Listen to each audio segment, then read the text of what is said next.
Sí, buenas tardes, compañeras, compañeros. La verdad que para mí es muy importante estar hoy acá.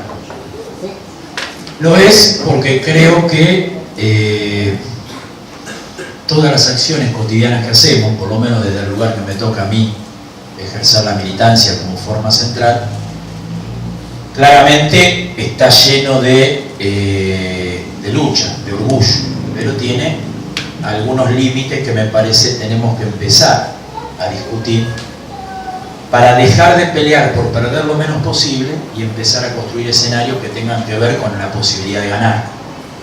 Que me parece que un poco este es el debate. Yo cuando, a medida que iba hablando, compañero, pensaba, yo soy un convencido de que las conversaciones más simples encierran definiciones que si uno las toma, lo puede guiar para toda la vida.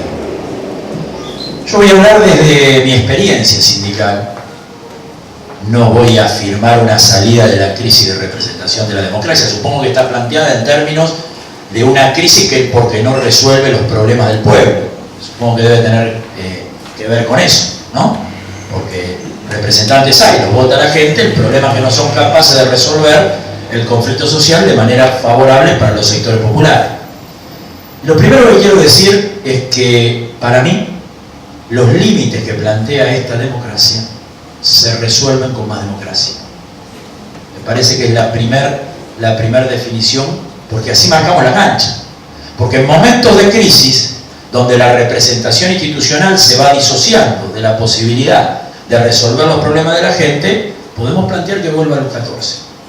Podemos plantear que instalemos una monarquía, podemos plantear vaya a saber cuántas cosas. Y es válido. Por eso yo fijo una posición. Creo que los problemas y los límites que genera esta democracia se resuelven con más democracia. Y no hablo de la democracia en general solamente. También hablo de la democracia sindical. Del modelo sindical que pueda construir una fuerza realmente transformadora. Y me parece que a eso hay que dejarle un lugarcito, porque me parece que es un tema para por lo menos empezar a entrar. Pero digo las cosas simples. Yo le decía algo que es cierto. Yo estoy desde el 91 en ATE, 89, pero 91 en ATE, provincia de Buenos Aires. Y en aquellos tiempos, que había un puñado de seccionales, que recién se constituía el Consejo Directivo Provincial, los consejos directivos provinciales, veníamos de atrás nosotros.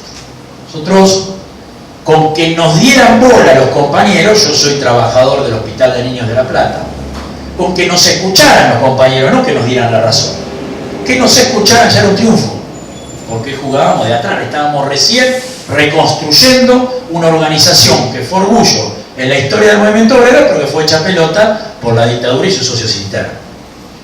Entonces, ¿qué? Cuando ibas a una sala y los compañeros te daban bola, entonces vos decías, bueno, ese era el objetivo, que te dieran bola. Ni siquiera que te siguieran, que te miraran y te escucharan. Porque el conflicto sindical, salarial, laboral, estaba en manos de otros en ese momento. PCN, el Sindicato de Salud, algunos gremios sectoriales. Y nosotros íbamos y nos presentábamos y decíamos, somos una cosa distinta, buscamos un camino distinto, guarda que esto te van a cagar. Y después los cagaban, y de 10 que entraban a las 6 de la mañana al hospital, 3 te agarraban el volante y 1 te escuchaba. Era un triunfo de la puta madre. Era un triunfo de la puta madre. Veníamos de atrás. El problema de ganar lo tenían otros. No lo teníamos nosotros. Lo tenían otros. Nuestro problema central era existir. Y después de existir, crecer. Pasaron 25, 26 años. Y hoy somos el gremio con mayor cantidad de afiliados en la provincia de Buenos Aires. Con un prestigio construido a lo largo de los años, no construido por mí, a lo largo de los años. Yo tengo el privilegio de que nuestra política me haya puesto como secretario general de ATE, pero de toda una política. Y entonces hoy, no es que nos escuchen o nos lean un volante. Yo siento la responsabilidad, cuando una compañera en un hospital me plantea, ¿y ahora qué hacemos? Esa pregunta sencilla, que a todos los que son delegados o dirigentes sindicales se les pregunta, ¿hay un quilombo? ¿ahora qué hacemos? ¿No? Y la verdad que si uno le responde, hay que pelear, el compañero ya sabe que ya te pelea. Ya sabe que te pelea. Además, a veces tenemos, entre nosotros nos decimos, me parece que nos mandamos una macana, 48 horas de paro, daba para 24. Al segundo día nos quedamos solos, porque la gente no estaba para eso, y entonces tenemos que disimularlo con alguna carpa, una misa, un acto.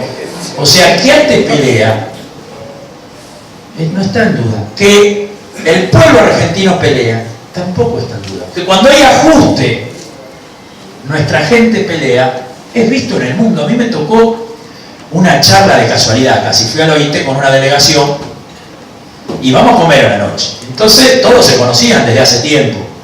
Yo recién llegaba, era la primera vez, y un español, para que entrara en confianza en la ronda, cuando estábamos comiendo, me dice, ¿y ustedes los argentinos que resuelven todo en la calle, cómo están? No, pero esto parece una pavada, pero a mí me llamó la atención. O sea, que los tipos nos vean que nosotros resolvemos todo en la calle.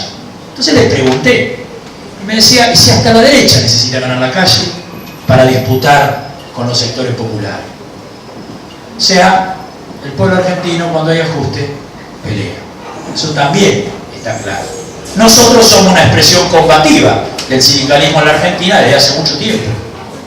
Ahora, cuando la compañera de ese hospital o de esa escuela o de un barrio te plantea qué hacemos ahora, no te está preguntando ahora qué hacemos y cómo hacemos para ganar.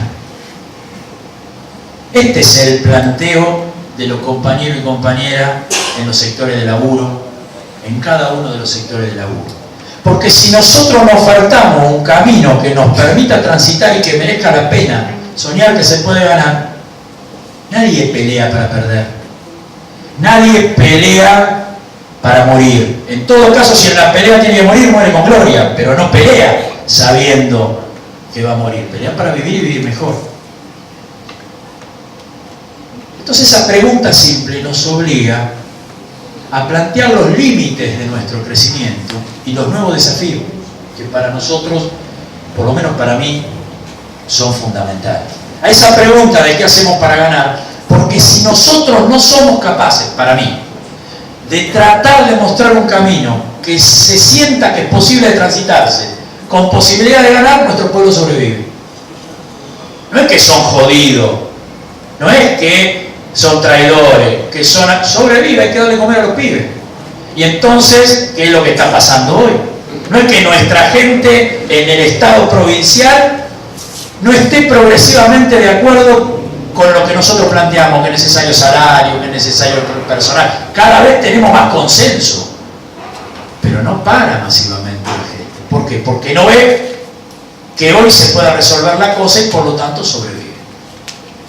Entonces, me parece, y esto es tan solo un ensayo, por lo menos desde la corriente sindical a la cual yo pertenezco y me toca quizás una responsabilidad muy importante en lo que hace a ATE y a la CTA, que nos tenemos que plantear algunos debates que por otra parte son fundacionales de mi agrupación de origen en ATE, que es ANUSATE.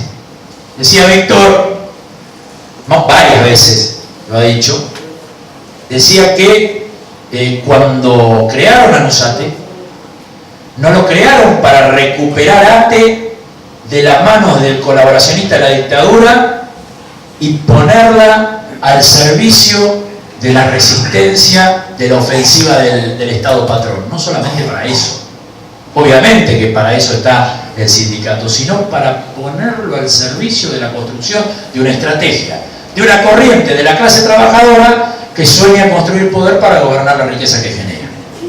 Y entonces, él dice, muy elocuente, dice, el plan era recuperar ATE, recuperar el peronismo, recuperar la CGT, no recuperar la CGT, recuperar el peronismo, ganar y decretar la felicidad. Así era. Bueno, había una estrategia de poder que trascendía largamente, después salió como salió, pero que trascendía largamente la táctica de limitarse a pelear por perder lo menos posible. Ahora, eso sí, tenía centralidad en un lugar, que era la clase trabajadora.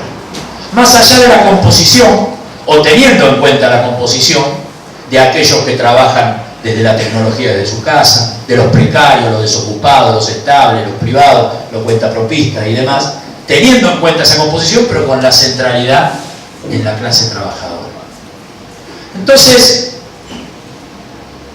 para mí, me parece que es muy importante asumir una estrategia de construcción de poder, reconociéndonos como militantes de una corriente de la clase trabajadora que plantea recuperar instrumentos y construir nuevos instrumentos con el sueño de gobernar la riqueza que genera. Eso nos tiene que orientar. Y entonces, yo quiero plantear límites personales. A mí me tocó la responsabilidad en el 2012, año 2012. Recién asumía como secretario general de ATE, me temblaba la pata un conflicto de desdoblamiento de aguinaldo en la provincia de Buenos Aires, enfrentando a un gobernador que en octubre del 2011 había sacado el 54% de los votos, y dicen algunos que Randazzo llamó por teléfono para que dejaran de contar porque existía la posibilidad de que hubiera un voto más que Cristina en el orden nacional. Cuenta la leyenda en la provincia de Buenos Aires. O sea, un tipo con espalda, un tipo con poder político. Nos desdoblaron el aguinaldo y en ese momento querían meter la ley de emergencia administrativa. Ya en ese momento quería meterse la ley de emergencia administrativa en la legislatura provincial. Entonces se dio un proceso de lucha, de resistencia, que tuvo masividad, que tuvo protagonismo de las organizaciones, que tuvo unidad, que tuvo como una presencia fuerte la CTA y ATE. Y me acuerdo que en junio, el mismo día del aguinaldo, el gobierno nacional decía que no tenía la plata, que se la había gastado Scioli decía que la tenía el gobierno nacional. Nosotros aprovechamos interna. Había quienes nos decían que teníamos que ir a la Plaza San Martín y no ir a la Plaza de Mayo, otros que nos decían que había que ir a la Plaza de Mayo y no a la Plaza San Martín. Nosotros fuimos a las dos plazas y fuimos con mucha gente, y como el aguinaldo era un sentimiento nacional, es decir, tenían consenso con la gente, no había que explicar lo que era cobrar o no el aguinaldo, tenía consenso en la sociedad. Una fría tarde de junio, ¿quién era el ministro de Economía? No recuerdo, nacional, en ese momento. Bueno, sale por Canal 7 y apareció la plata que no estaba. Y terminaron pagando el aguinaldo, si bien desdoblado 2 cuotas, en el término de 10 días. Ahora, 65 días después, o 67 días después, y habían querido, como dije, meter la ley de emergencia administrativa, y no pudieron meter la ley de emergencia administrativa por el proceso de movilización que se había logrado. 67 días después, la legislatura provincial de la provincia de Buenos Aires, a pesar de la derrota que había sufrido el gobernador en su intento, Disculpen, tengo que saludar a mi secretario. Gracias, amigo.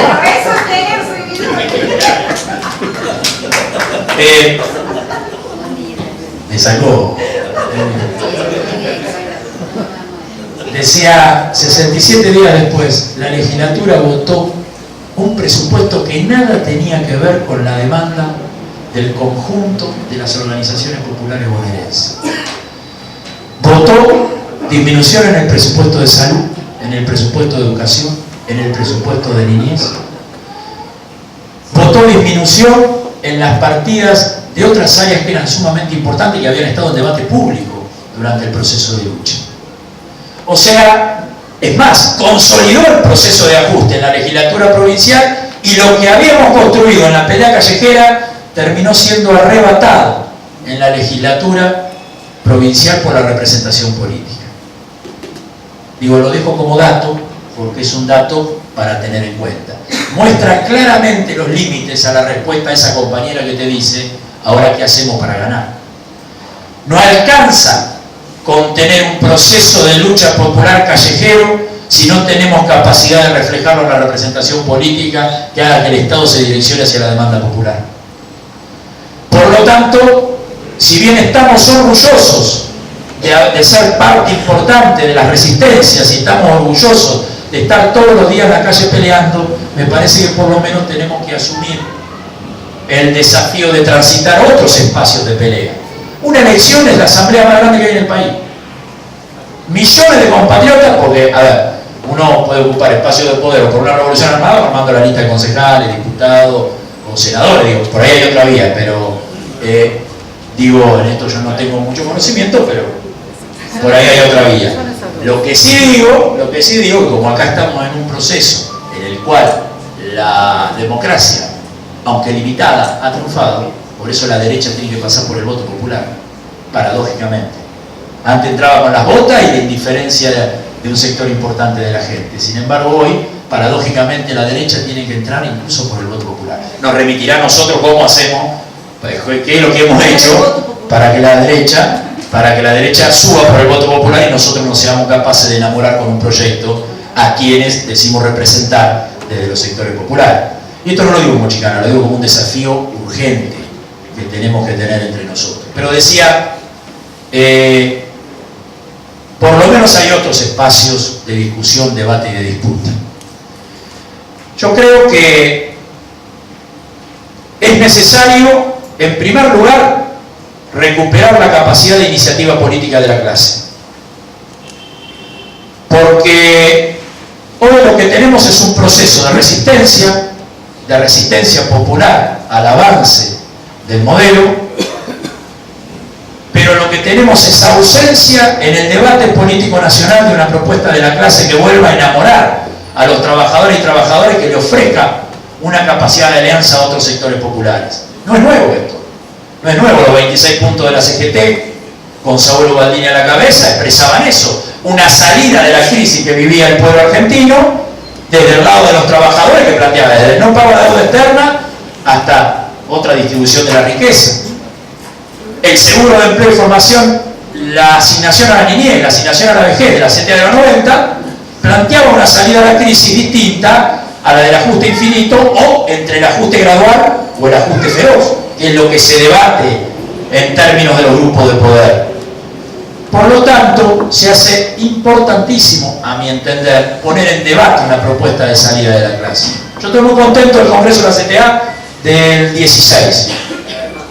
Del 16 de, qué sé yo cuándo fue, de marzo. Y estamos en tiempo del 16 de marzo. Porque no se discutió la unidad de acción para pelear contra lo que no queremos. Eso es hasta una cuestión instintiva. Es hasta una cuestión de supervivencia extrema. Lo que se lo empezó a discutir es cómo empezamos a parar un programa de la clase trabajadora en su más amplia composición y en su novedosa composición, que vuelva a recuperar el consenso de nuestros compañeros y compañeras y que vaya más allá de nuestros compañeros y pueda volver a ser interés en otros sectores productivos pequeños, comerciantes y demás. Y entonces, ahí hay un camino humilde. No es la propuesta, no, yo creo que no hay que patentar las cosas. Como yo hice la propuesta, todo lo que pasa por esta propuesta es liberador y todo lo que está enfrente no sirve porque no pasó por acá.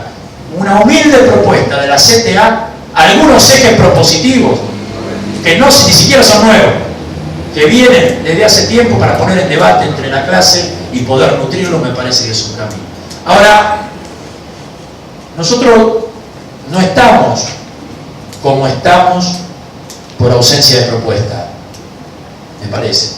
Creo que si nos ponemos a discutir entre todos los compañeros y compañeras, vamos a hacer incluso la propuesta de la CTA, vamos a hacer, aportarle muchas cosas, la vamos a criticar, vamos a cambiar otra y vamos a tener razón y la vamos a hacer superadora. Cualquier propuesta que se plantee, a mi entender, o a nuestro entender, acá me animo a decir, en torno a una salida de la crisis que sea redistributiva y que apunte a mejorar las condiciones de vida de nuestro pueblo con centralidad en la clase trabajadora, si no va acompañado de un debate, de la construcción de una fuerza realmente transformadora, sirve para contársela a los nietos. Porque el gran debate es cómo construimos fuerza organizada, consciente, que dispute en todos los escenarios que hay que disputar para poder hacer realidad, aunque sea en parte, las cosas que decimos que hay que hacer.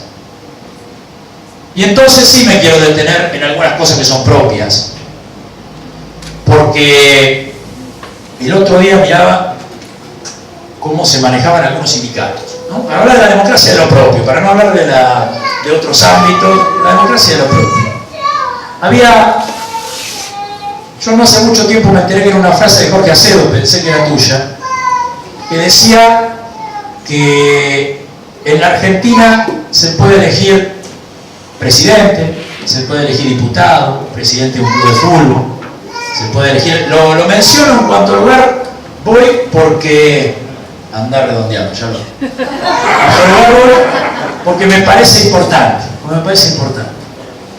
se puede elegir lo que vos quieras. Donde elegí delegado en la fábrica te lo echan a la mierda. Donde elegí delegado en un municipio que no está afianzado, te lo echan a la mierda. Y decía Jorge, porque ellos saben dónde está nuestro poder.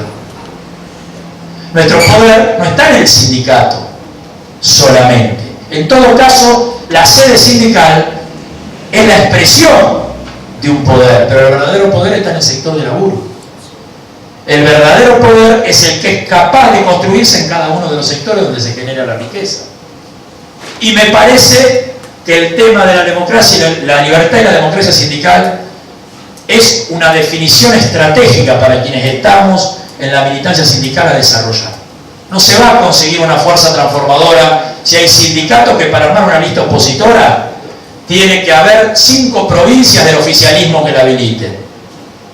No se va a armar una fuerza transformadora si hay sindicatos que para ser opositores, para plantear cuestiones alternativas, tenés que haber pasado primero, por estatuto, tenés que haber pasado primero por la comisión directiva oficialista.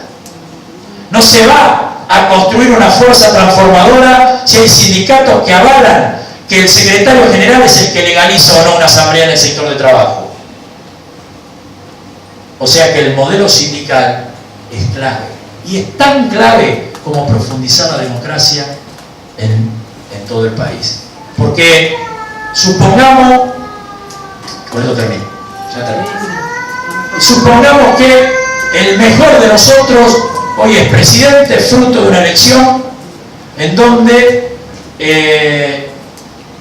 vaya a saber por qué te votaron, ¿no? Porque tienen una buena imagen, porque creen en vos y demás. Pero tenemos una sociedad que participa cada 2 años votando y luego ve la política por televisión, ¿no? O tenemos sindicatos que en realidad en lugar de tener delegado tienen promotores como si fuera vos, que dicen lo que el secretario general tiene que decir en los sectores de laburo. Imaginemos al mejor de nosotros convocando a las petroleras, o sea, del otro costado, del costado de la capacidad de ese gobierno. Y entonces vos convocás a las petroleras y le decís, bueno muchachos, en 5 días restatizamos el petróleo. Yo creo, por ahí me equivoco, seguramente que sí, creo que los tipos ni le contestan. Empiezan a hacer apuestas entre ellos. ¿En cuántos días de desabastecimiento? ¿En cuántos días de desabastecimiento voltean al gobierno por la propia demanda de muchos de los que lo votaron? La capacidad de gobernar tiene que ver con la capacidad primero de gobernar las fuerzas productivas que nosotros cotidianamente estamos interviniendo como trabajadores y trabajadoras. Y solo si hay democracia sindical en los pozos petroleros, solo si hay democracia sindical en los surtidores y una estrategia integral de poder de la clase trabajadora que hace que la autonomía sea primordial, vamos a ser capaces de sentarnos con las petroleras y decirle, en 5 días te sacamos el petróleo y a la vez estar parados los pozos petroleros y estar parados los surtidores y no quedarle otra que entregar el petróleo. ¿Eso me lo contaron?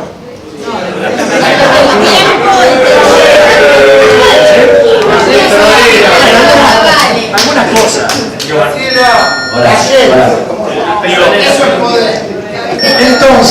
Entonces, para nosotros no da lo mismo el modelo sindical.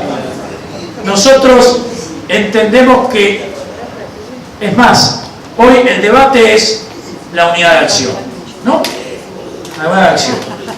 Y la verdad que la unidad de acción que sirve para cuestionar y poner en crisis el modelo, hay que apostar fuertemente. Pero tener en claro que con los punteros del narcotráfico que caminan con uno, a veces, nosotros no tenemos nada que ver, en el territorio vamos a disputar. Porque hay por lo menos 2 formas de organización. La asamblea barrial de base con su delegado, o el puntero del narcotráfico o el puntero político del PJ. Y esto es así. Y son modelos distintos de organización. Y claro que una movilización contra el ajuste, más de una vez vamos a caminar juntos, pero vamos a disputar a muerte el modelo organizativo, porque ahí se juega la fuerza transformadora y liberadora. Claro que vamos a movilizar más de una vez con sindicatos de la CGT, y lo hemos hecho.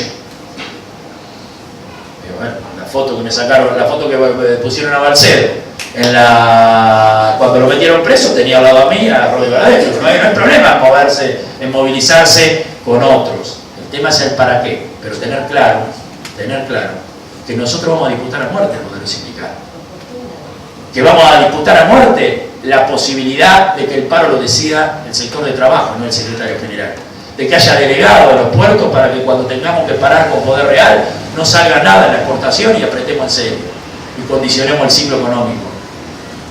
Hay una disputa central dentro del movimiento de trabajadores y trabajadoras que tiene que ver no solo con parar una propuesta de la clase trabajadora para volver a enamorarnos, sino también disputar el modelo organizativo que permita empoderar a las bases y no que el unicato haga lo que quiera cuando le parece. Me parece que esas son algunas cuestiones que hacen a lo propio, sin hurgar mucho más, pero que tenderían a por lo menos avanzar, a tener más democracia, que es la única forma de resolver los problemas de la democracia.